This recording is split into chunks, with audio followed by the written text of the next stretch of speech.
এখন জিলহজ মাস চলে তো জিলহজ মাসে তো শয়তানের উপর পাথর নিক্ষেপ করার কথা, কিন্তু ডিম কেন নিক্ষেপ করছে এটা সাধারণ মানুষ এখানকার বুঝবে। তারা ডিম নিক্ষেপ করেছে। আজকে আমরা যেটি ঝিনাইদহে দেখেছি, এনসিপির একজন নেতার বিষয়ে যে ঘটনা ঘটেছে, সেটিও আমরা মনে করি যে তারা যে ধারাবাহিকভাবে মবক্রেসি তৈরি করার অপচেষ্টা করছে, এটি পূর্ব পরিকল্পিত কিনা সেটির একটি বড় প্রশ্ন রয়েছে। কারণ আমরা দেখেছি যে তারা যে একদম গতানুগতিকভাবে ছাত্রদল, যুবদল, বিএনপির উপরে দায় চাপিয়ে দিচ্ছে, কিন্তু তাদেরই একজন তাদের সাথে থাকা অর্থাৎ নাসিরউদ্দিন পাটোয়ারির সিকিউরিটির দায়িত্বে থাকা একটা বিশেষ ড্রেস দেওয়া হয়েছিল, সেই তাদের কোনো একজন একটি অস্ত্র বের করছে, একটি আগ্নেয়াস্ত্র বের করে গুলি করার জন্য উদ্ধত হয়েছিল।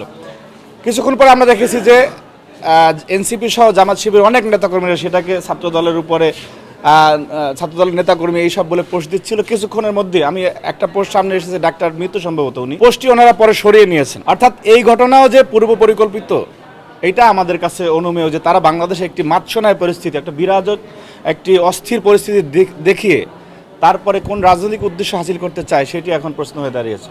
সুতরাং এই আপনি একটা এক সরকারকে ব্রিথিং স্পেস না দিয়ে একদমই যেদিন শুরু করেছে, আপনাদের মনে থাকার কথা বাইতুল মোকাররম দক্ষিণ গেটে যেদিন সরকার ফর্ম করেছে সেদিনই তারা একটি বিক্ষোভ দিয়েছিল। অর্থাৎ হাসিনার যে স্টাইল, হাসিনা বলেছিল আপনি বেগম খালেদা জিয়া যখন সর্বশেষ প্রধানমন্ত্রী হয় যে এক সেকেন্ডের জন্য, একদিনের জন্য শান্তিতে থাকতে দেবে না।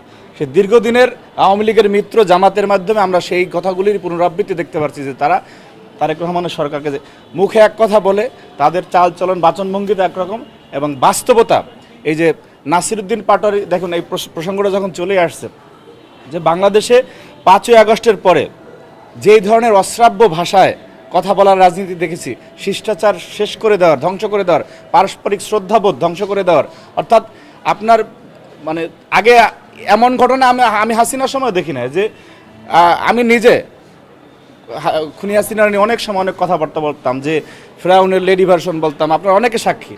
আমি বলতাম যে আপনার ওনাকে নিয়ে অনেক ধরনের বিশেষণ দিয়ে কথা বলতাম, কিন্তু ছাত্রলীগের কোনো নেতাকর্মীকে দেখি না যে এরকম এসে মা বাপ তুলে গালি দিয়ে কথা বলতেছে। পলিটিক্যালি ফেস করার যে বিষয়টা, আজকে নাসিরউদ্দিন পাটোয়ারি প্রতিদিন আমাদের শিক্ষার্থীরা, আমাদের ছোট বোনরা, ভাইরা যদি টেলিভিশন সেটের সামনে যায়, তারা গালি ছাড়া, মানুষকে অসম্মানিত করা ছাড়া, এইগুলি শেখা ছাড়া আর কিছু নাসিরউদ্দিন পাটোয়ারিদের মধ্যে শেখে না।